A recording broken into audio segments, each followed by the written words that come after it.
Ahora sí está iniciada, ya tenemos 340 y sumando, súper bien.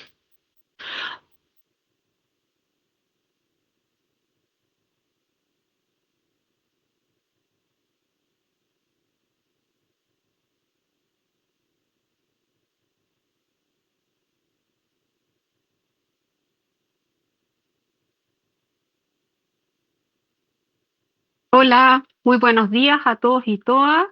Mi nombre es María Paz Quesada del equipo de Habitabilidad Rural y les doy la cordial bienvenida a esta capacitación que vamos a realizar el día de hoy para los nuevos llamados del programa de habitabilidad rural, tanto de asociación territorial como de ecobarrios. Vamos a dar inicio. La capacitación consiste en la realización de dos presentaciones más bien continuas, ¿ya?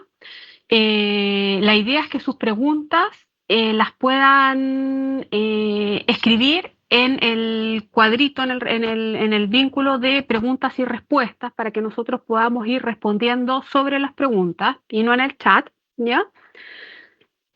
Así es que eso, vamos a dar inicio entonces a la presentación, vamos a partir con el llamado de asociación territorial, para lo cual le voy a dar el pase a Luis Felipe Garrido, quien va a hacer la presentación.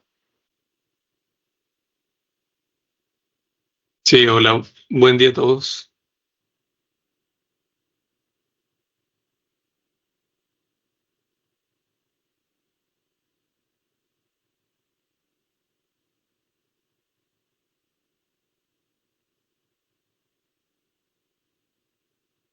Ya, ahora sí, comencemos.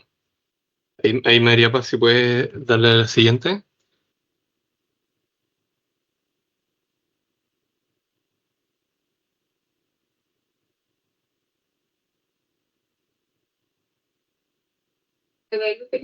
Está pegada en la primera.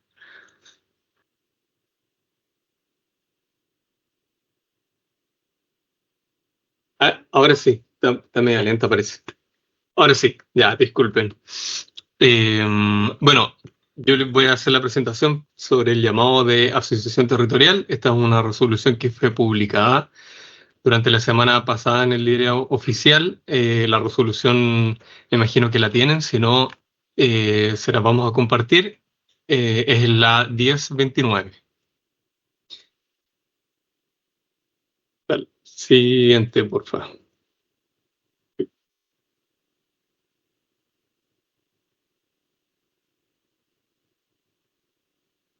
A todo esto les pido disculpas, que parece que por la cantidad de gente va un poco lenta la transmisión. Ahora sí. Bueno, la modalidad de asociación territorial es el título 1 del decreto de C10. Este está regulado por el artículo 32 y es una modalidad que tiene como finalidad la postulación de un proyecto o conjunto de proyectos en territorios que están previamente definidos por la Seremi. En esta se está desplegando todas las herramientas que otorga el programa de habitabilidad rural. Entonces, cada Seremi define mediante resolución los territorios sobre los cuales aplica. Eh, Posteriormente, bueno, nosotros realizamos el llamado, que es de carácter nacional, y la Seremi, entiendo hasta la fecha, la mayoría de las regiones, de casi 15 regiones, ya tienen una resolución que define los territorios o, en su defecto, algunas modificaciones en torno a ellas, eh, para que estén atentos y, por supuesto, consulten con sus equipos regionales si es que tienen la última versión actualizada de ella. Siguiente.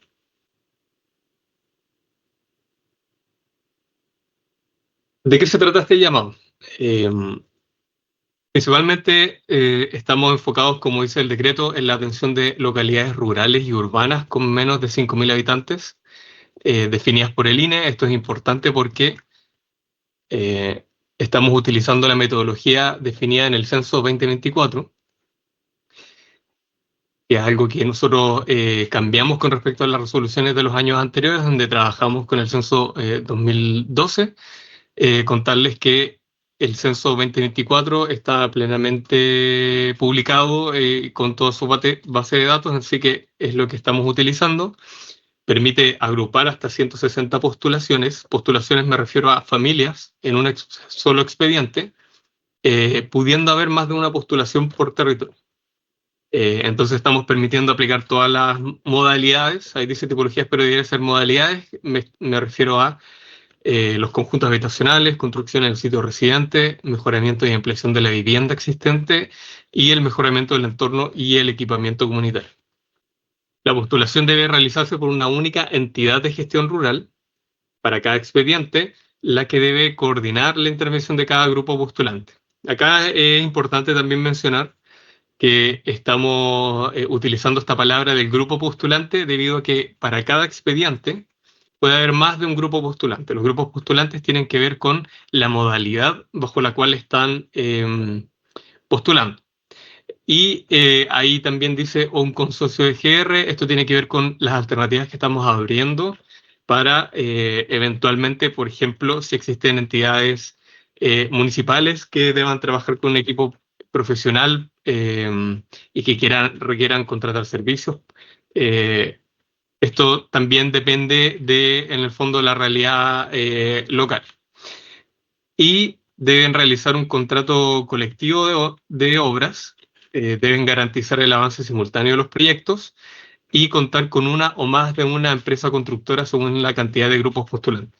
También esto es importante de recalcar el significado, tiene que ver principalmente con que existen territorios donde se hace muy difícil encontrar empresas constructoras que se dediquen a hacer más de un tipo de tipología.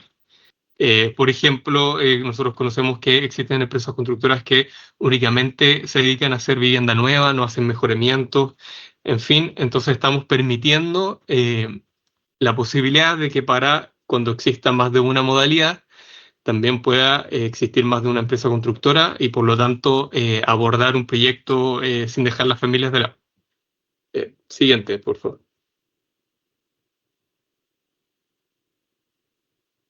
El monto del llamado son 2 millones de UF. Este puede incrementarse eventualmente, depende de la demanda presentada. Nosotros siempre dejamos un poco de recursos apartados para este tipo de casos. También es importante mencionarles que el subsidio base se aplicará a una tabla que nosotros definimos en el llamado, en el cual está diferenciado por zona térmica. Se establece también un monto adicional para el transporte de materiales, algo que ya estaba incluido en la resolución de vivienda nueva del año pasado y ahora se permite para las tipologías del MAVE y también para el equipamiento comunitario. También permite la homologación de subsidios a las condiciones establecidas en la resolución de vivienda nueva del año pasado. Importante mencionar aquí que esto es independiente, por supuesto, de que los territorios definidos en la resolución para este año. Esto tiene que ver con el proceso de homologación de los proyectos que tenemos bajo las condiciones del año pasado, con los montos del año pasado, tal cual las condiciones que existían. La construcción de conjuntos habitacionales estamos considerando hasta 135 UF por familia para la compra del terreno. También estamos permitiendo la modalidad de la autoconstrucción asistida y ejecución de viviendas industrializadas y vivienda tipo. Para todo esto, nosotros hemos habilitado una herramienta de visor territorial, la cual hemos hecho una capacitación. Me imagino que varios de ustedes participaron de ella. Y esto es un visor del programa rural que tiene los datos establecidos del INE actualizados con el censo 2024, donde se definen los límites geográficos de las localidades y además el déficit habitacional. Siguiente, por favor. Los requisitos de la postulación es contar con los formularios de postulación. Aquí importante mencionar que se mantienen más o menos similares todos los formularios a los llamados que ustedes antes conocían, al cual se le agrega un nuevo formulario que tiene que ver con el diagnóstico del territorio. Este diagnóstico del territorio está descrito tanto en el decreto como en la resolución de asistencia técnica, y el cual, en el fondo, ustedes deben describir, hacer un análisis no solamente de la vivienda, como en general se realiza, ese también va, pero ahora un diagnóstico territorial que en el fondo nos hable del déficit habitacional que existe en la localidad. Este diagnóstico debe ser coherente con después la presentación de los proyectos que se realizan. Deben contar con anteproyecto aprobado por el DOM, resolución sanitaria en trámite, contrato de construcción y presupuesto detallado y carta de proyecto. El ahorro, estamos considerando los montos del ahorro según el decreto. Vamos a mantener las eximiciones de cumplir con el ahorro para los adultos mayores. En este sentido, las condiciones de los ahorros también se asimilan al año anterior, y hacer un hincapié en algo que se nos ha presentado como una consulta en varias ocasiones, sobre las condiciones del ahorro, es que no estamos exigiendo un ahorro adicional para la tipología del mejoramiento del entorno inmediato. Sí estamos considerando solicitar el ahorro para cada una de las modalidades en la forma que está descrito. La siguiente, por favor.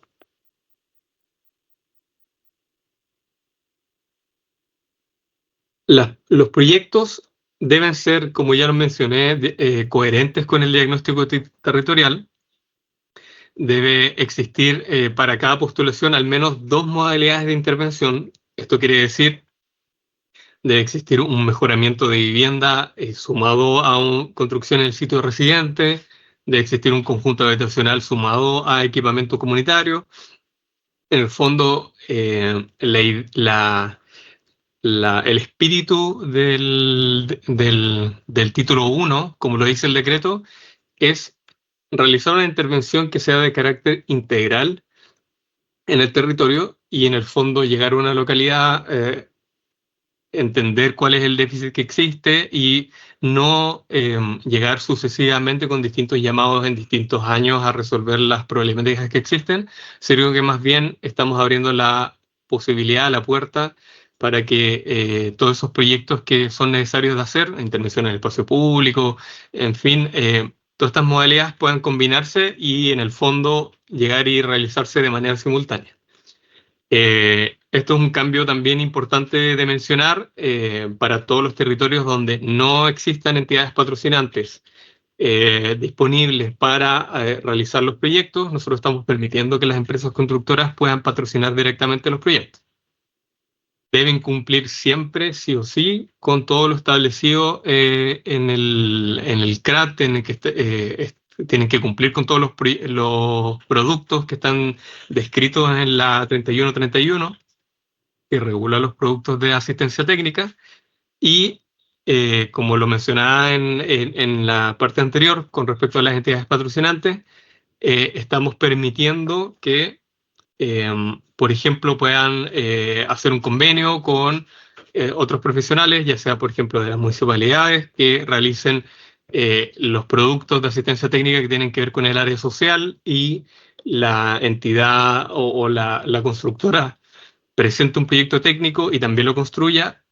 Estas son modalidades que en el fondo tienen como objetivo principal abrir la puerta a que en todos estos territorios que a veces nos cuesta llegar porque no hay suficiente cantidad de profesionales disponibles, tengan una salida a través de estas condiciones. La modalidad mayoritaria no puede superar el 60% del proyecto. ¿Qué tiene que ver?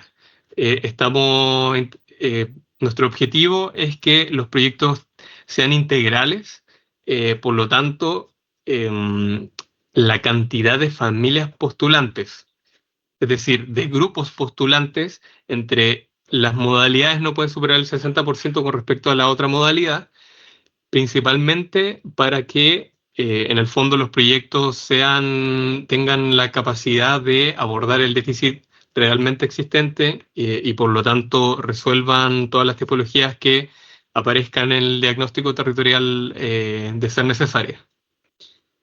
Los núcleos familiares unipersonales, esto es algo novedoso también, deberán considerar un dormitorio adicional tipo 2A. Nosotros le estamos diciendo tipo 2A en la resolución, pero que en el fondo es un dormitorio adicional de una cama de plaza y media.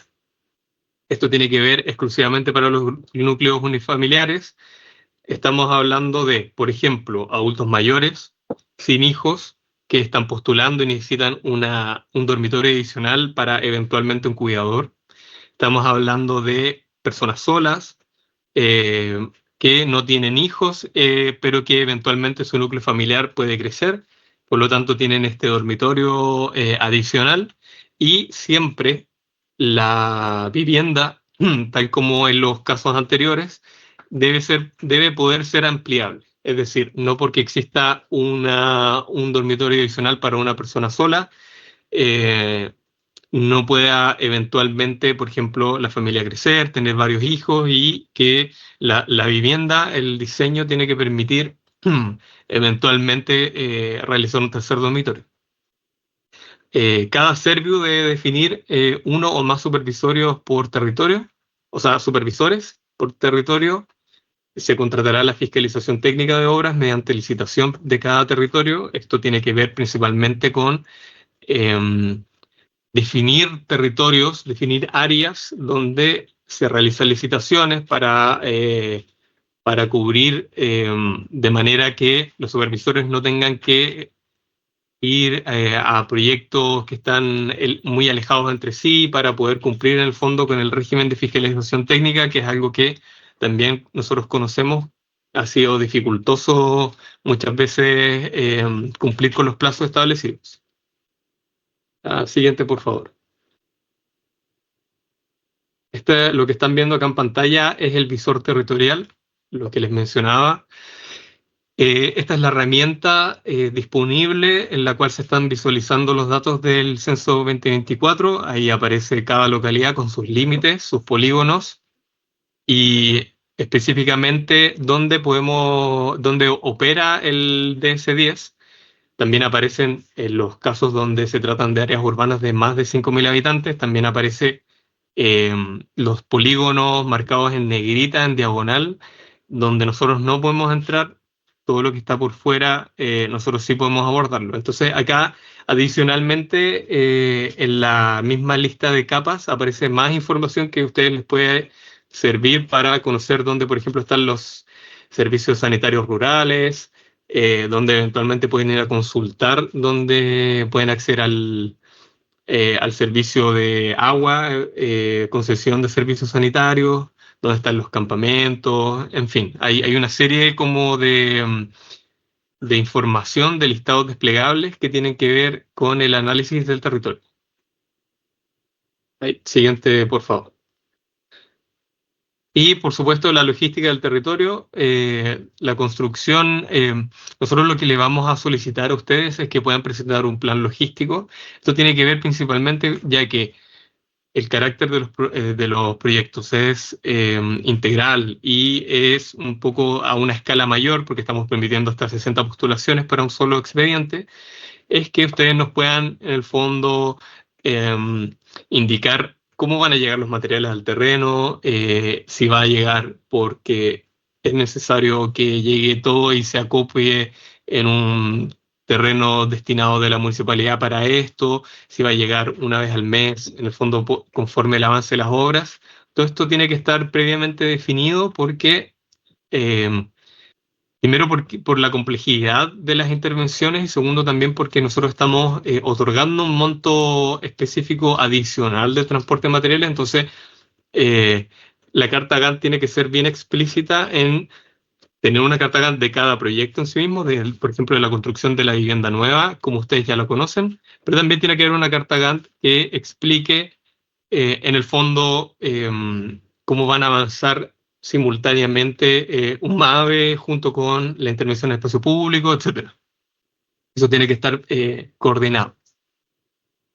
Siguiente, por favor. Y acá voy a mostrarles un caso ejemplo. Esto es lo que ustedes Esta es una versión, digamos, pequeña de unas 9 familias de una asociación territorial. Esto es un caso ejemplo, por supuesto, en La Ñipa, en Valparaíso.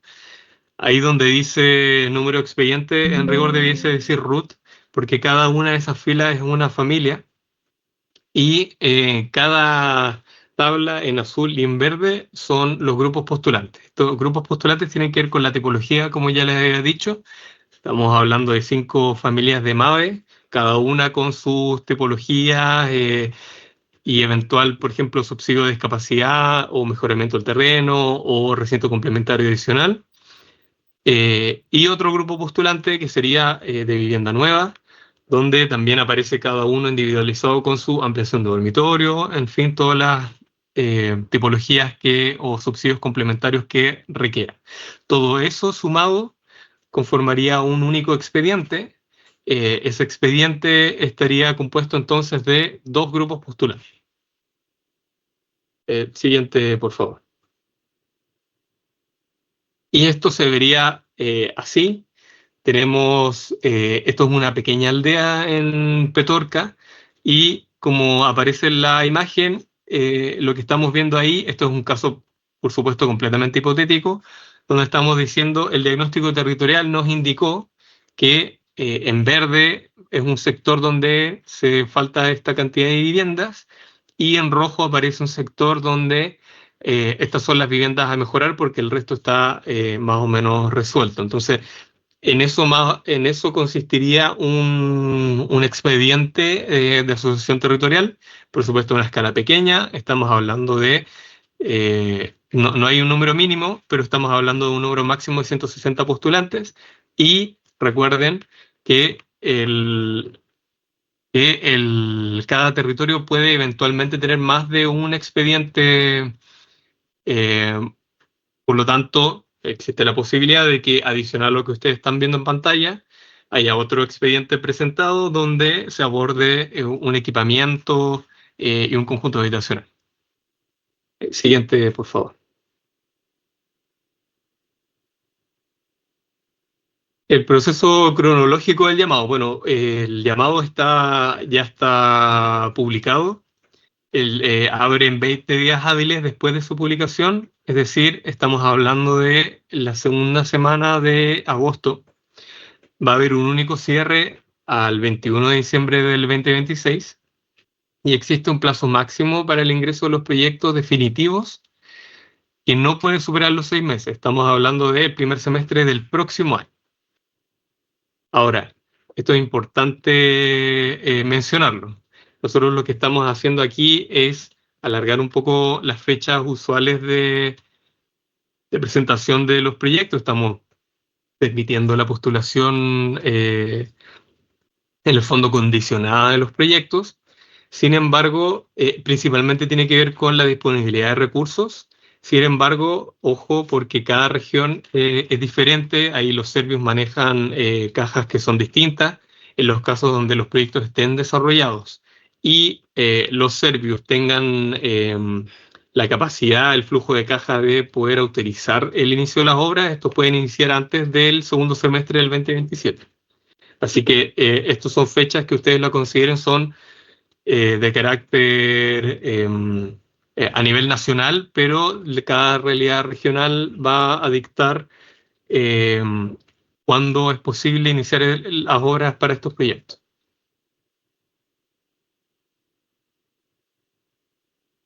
Esa es la siguiente, creo que esa es la última. Sí.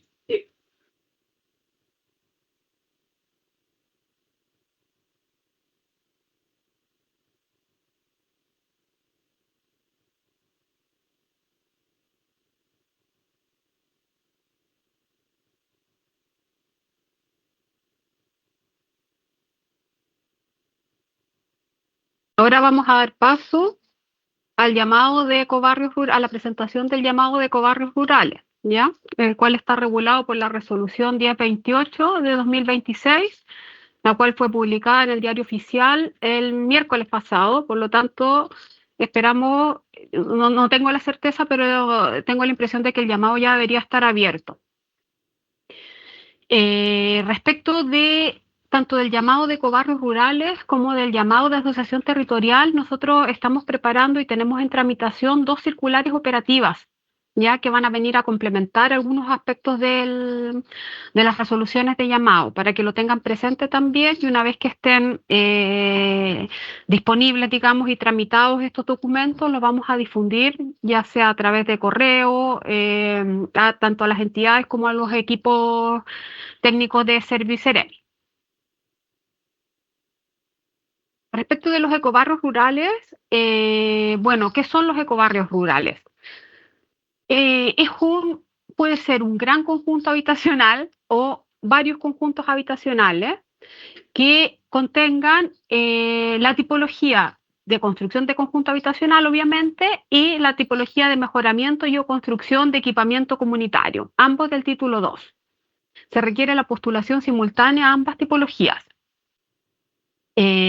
La cantidad máxima de viviendas autorizada para el ecobarrio va a estar determinada por la Seremi de Vivienda y Urbanismo, de acuerdo a lo que señala el artículo 55 de la Ley General de Urbanismo y Construcciones, cautelando, digamos, que no se generen nuevos núcleos al margen de la planificación intercomunal.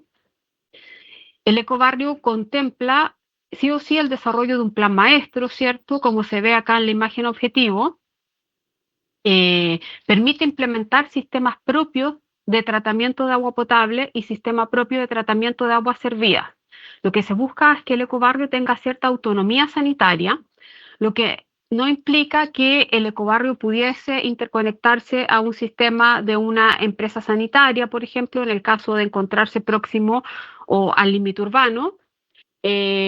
Tampoco implica que se pueda conectar a un servicio sanitario rural, ¿cierto? O que bien se puedan realizar obras que vengan a complementar o que puedan ser tributarias a lo que es un servicio sanitario rural. Y en el caso de las aguas servidas, si bien se proyecta que tengan su propia planta de tratamiento de agua servida, tampoco se descarta la posibilidad de que tenga soluciones particulares al interior de los lotes. Uno de los requisitos principales del ecobarrio es que debe tener un núcleo central de carácter comunitario, como se ve en la imagen acá a la derecha, que es adicional a las sesiones normativas. Es decir, el conjunto habitacional tiene sus sesiones de área verde y equipamiento, ¿cierto?, que están regulados por la ordenanza, pero adicionalmente debe tener este núcleo central. Más adelante vamos a hablar acerca de la superficie y los requisitos de este núcleo. E idealmente también se espera que el ecobarrio tenga superficie destinada a actividades productivas propias de la comunidad postulante, ya sea para huertos, para cultivos, para ganadería, para apicultura, etc. Esta superficie no es obligatoria, pero sí es deseable.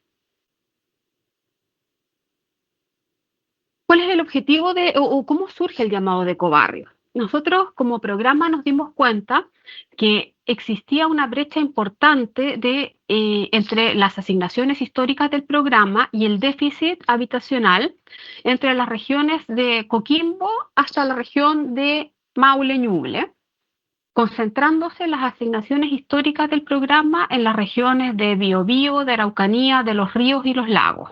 Entonces, vimos acá en la zona centro del país un espacio una oportunidad más bien de poder llegar a los territorios en donde tradicionalmente no habíamos llegado, ¿cierto? Y poder suplir este déficit habitacional que se muestra acá en el gráfico en color celeste. Entonces, inicialmente, el llamado de ecobarrios estaba dirigido a las regiones desde Valparaíso hasta Ñuble, y posteriormente, por petición del ministro, se incorporaron las regiones de Biobío y Araucanía. En resumen, tenemos que el llamado de ecobarrios se concentra en la zona central, entre las regiones de Valparaíso y la Araucanía actualmente. La idea es que se enfoque en áreas idealmente periurbanas, en terrenos con acceso a bienes y servicios, y aquellas localidades que estén, o más bien aquellos proyectos que estén formulados de asociación territorial, aquellas localidades en donde se están formulando proyectos de asociación territorial quedan excluidas del llamado de ecobarrio. Eso queda mejor explicado. El monto total del llamado para ecobarrios es de 2 millones de UF, al igual que el de asociación territorial para las 7 regiones. Y en cuanto al diseño, pueden participar entidades de gestión rural, equipos técnicos profesionales, como prestadores de servicios de asistencia técnica de empresas constructoras. Tenemos un convenio que está ahora en DIJUR en este momento, que ya fue avisado por DITEC y que estamos próximos a poder difundir. En cuanto a la ejecución de las obras, tiene que ser una empresa constructora con capacidad suficiente o bien empresas constructoras más pequeñas que puedan tener en conjunto esta capacidad, que se asocien mediante consorcio. Algo muy importante para los ecobarrios son los criterios para elección de los terrenos. Como bien mencioné, tienen que ser terrenos ubicados en áreas de accesibilidad de servicios, tienen que tener sí o sí, en el caso también de cualquier conjunto habitacional, acceso desde un bien nacional de uso público. La idea es que los terrenos estén emplazados en zonas productivas, categoría SAC, de 3 a mayores, porque sabemos que los terrenos que tienen categoría 1 y 2, que tienen alta vocación agrícola, es más difícil que poder optar, digamos, a obtener un IFC. Tienen que ser terrenos que permitan a las familias acceso equitativo, equipamientos y áreas verdes, y terrenos también, para el caso de aquellos comités, qué sé yo, grupos que no cuenten con terrenos que puedan ser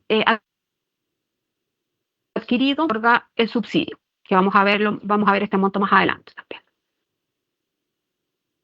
Esta gráfica muestra un ecobarrio de manera muy esquemática, ¿ya? Y básicamente lo que busca es orientarle respecto de los porcentajes de superficie que nosotros estamos imaginando, proyectando. Tenemos acá un 50% de superficie destinada a lotes habitacionales, un 20%,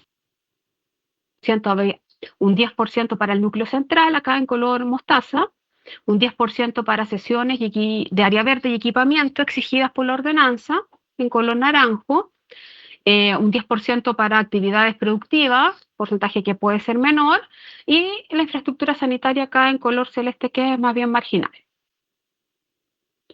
¿Cuáles son los requisitos técnicos generales para los proyectos de ecobarrio?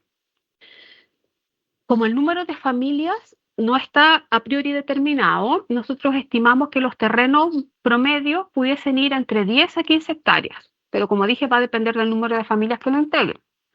La idea es que el 10% de esta superficie esté destinada para núcleo central, que esté la superficie también disponible para actividades productivas, la cual no es obligatoria, y lotes habitacionales con superficie mínima de 250 metros cuadrados, y para el caso de que requieran solución particular de alcantarillado, 300 metros cuadrados. ¿Cuáles son los requisitos para selección de las familias?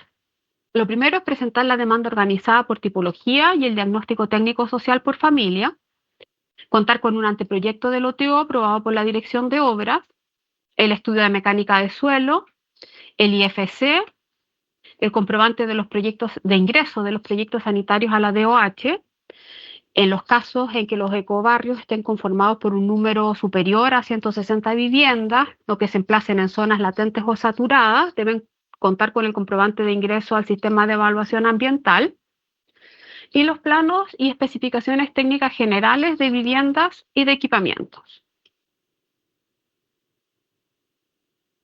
Acá un pequeño paréntesis. Bueno, presentamos la matriz de montos de los montos de subsidio base, digamos que, como lo comentó Luis Felipe hace un rato, esta matriz está elaborada por zona térmica y por cruzados datos, las zonas térmicas y los tamaños de las viviendas, ¿ya? Eso por una parte, y por otra parte también mostrarles acá a la derecha en qué consiste la implementación de este nuevo modelo de vivienda de 2 dormitorios 2A, que tiene una superficie mínima de 40 metros cuadrados, para que se hagan una idea más o menos de qué es lo que estamos pensando con este medio dormitorio. Comentarles también que esta vivienda más pequeña surgió, bueno, obviamente de las restricciones presupuestarias, ¿cierto? De que tenemos la necesidad de entregar más soluciones con los mismos recursos, pero también comentarles que nos dimos cuenta que en las asignaciones históricas del programa nosotros entregamos un 40% de soluciones a núcleos unipersonales y que muchas veces a estas familias les estábamos entregando soluciones de, qué sé yo, 60 metros cuadrados, de repente un poco con cierto, como con un poco de sobreestándar. ¿Ya? Entonces, por eso es que en función de los recursos disponibles es que quisimos optimizar esta solución y a buscar esta alternativa que es un poco más reducida en cuanto a metros cuadrados. Acá tenemos una simulación de un proyecto de ecobarrio. La simulación está hecha para un conjunto, por ejemplo, Ñuble, ¿cierto? Con un factor multiplicador promedio de 1,2 y emplazado en una zona térmica F, ya que representa parte importante de los proyectos que hacemos, digamos, a nivel nacional. Entonces tenemos el monto para la vivienda base, aplicado el factor 936 UF. Este llamado contempla monto para urbanización, al cual se le aplica el factor multiplicador, por lo tanto este monto para urbanización llega a 420 UF. Tenemos un monto también que es para dotar de infraestructura sanitaria propia, al cual también se le aplica el factor multiplicador, el cual en el llamado está diferenciado para solución de agua potable y para solución de alcantarillado, en este caso lo pusimos general, ¿cierto? Sumados los dos, llegamos hasta 384 UF. Tenemos el recinto complementario, que para nosotros es muy importante que sea incorporado en estas soluciones habitacionales, que en caso de ser un recinto habitable, el monto es de 190 UF, al cual se le aplica factor, llegamos al monto de 228 UF. Luego tenemos los subsidios complementarios de mejoramiento de terreno, 100 UF, y que se pudiese incrementar hasta 200.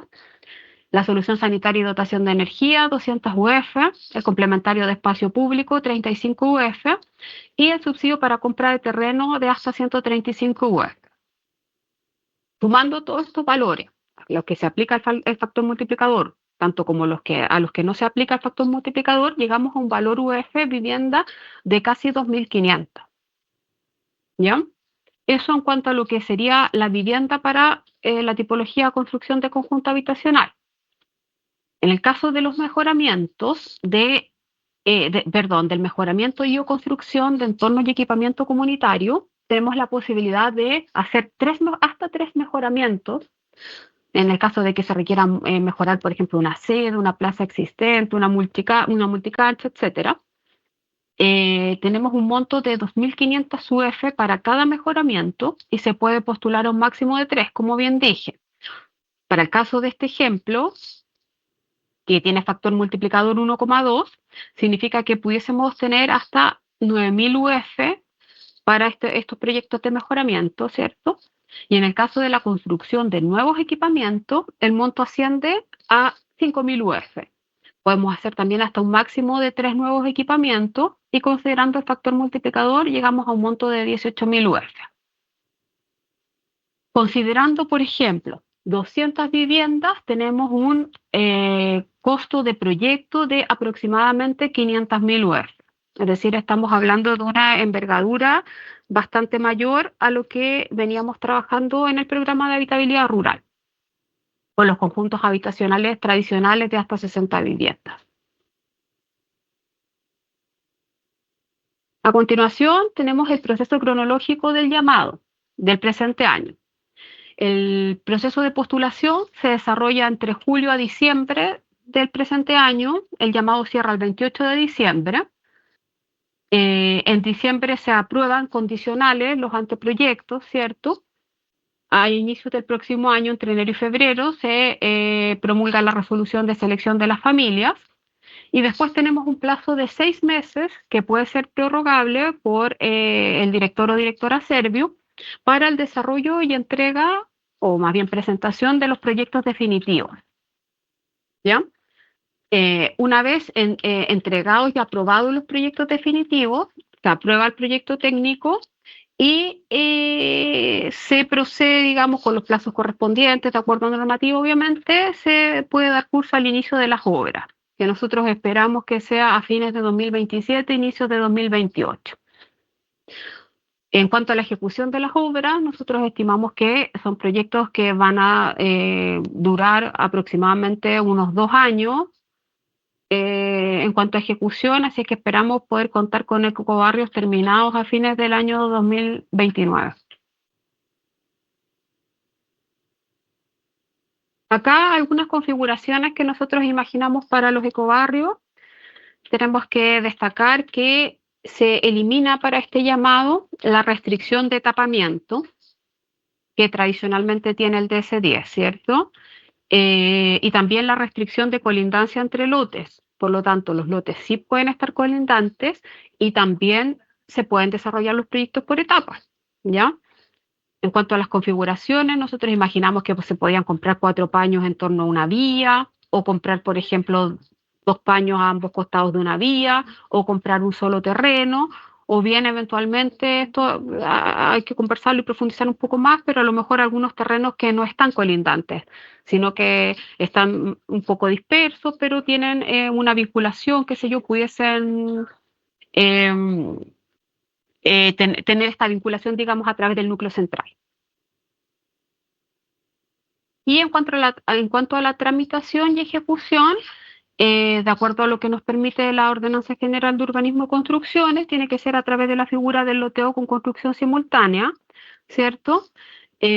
Considerando que se puede realizar y se pueden proyectar etapas constructivas. Así que eso sería el llamado de los ecobarrios rurales. Muchas gracias a todos por la atención. A continuación le voy a dar el pase a Militza Gascón. Hola, buenos días a todos. Lamentamos mucho las limitaciones que hemos tenido por el sistema. Sabemos que hay muchas personas que no pudieron ingresar hoy día a esta capacitación. Si bien esta capacitación está siendo grabada y quedará en la carpeta compartida que tenemos con todos ustedes, el día jueves 29 a las 12 horas vamos a repetir esta capacitación principalmente para quienes quedaron fuera, y buscaremos la mejor forma de tener el mayor alcance posible. Lamentablemente no consideramos que íbamos a tener este nivel de éxito, y la plataforma solo tiene un límite de 1000 usuarios en vivo. Así que buscaremos una mejor solución, y el jueves vamos a realizar nuevamente esta capacitación para todos aquellos ya que se quieran repetir o los que no pudieron ingresar. Marco, te doy el pase. Muchas gracias. Buenos días. Mi nombre es Marcos Piña. Yo soy el jefe nacional del programa de habitabilidad rural.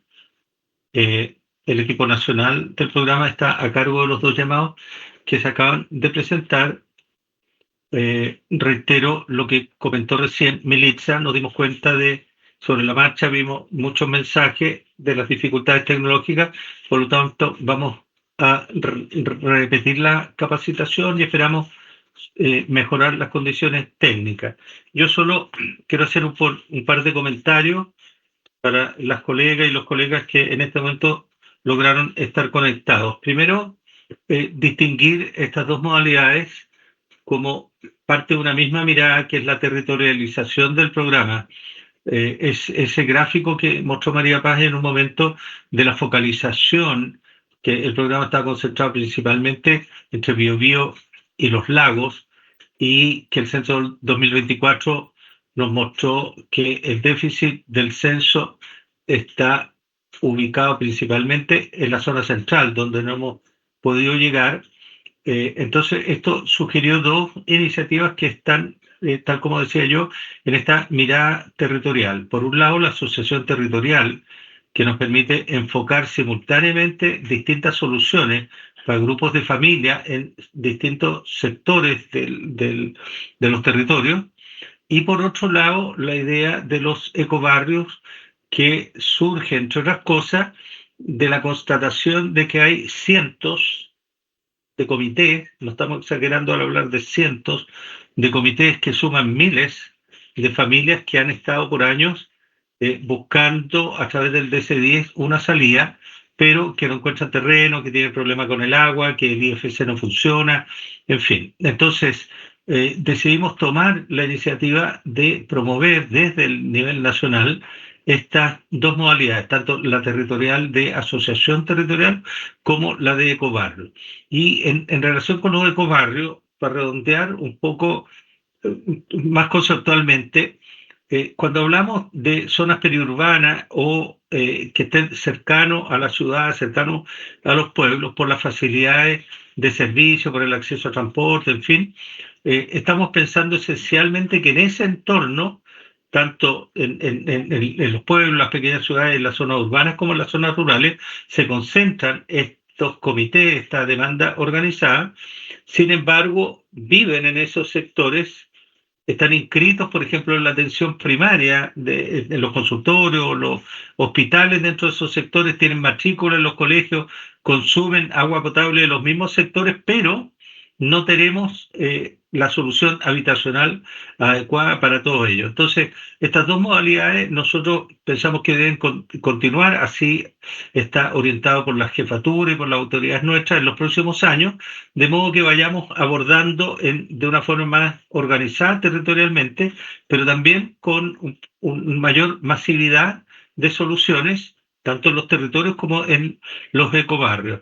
Entonces, quisiera cerrar agradeciendo nuevamente y comentarles que vamos a repetir, pero vamos a seguir abiertos a las consultas o a eventuales actividades o reuniones que pudieran surgir en las regiones. Hemos recibido un par de invitaciones para ir a regiones, así que si ustedes ven en esa posibilidad de realizar alguna actividad, alguna jornada en regiones, con las empresas, con las entidades, con los equipos municipales, etcétera, que no duden en hacernos llegar a través de la Ceremi, a través del Serviu correspondiente, la propuesta o la invitación, y nosotros con el equipo nos podemos ir desplegando para trabajar más directamente con ustedes.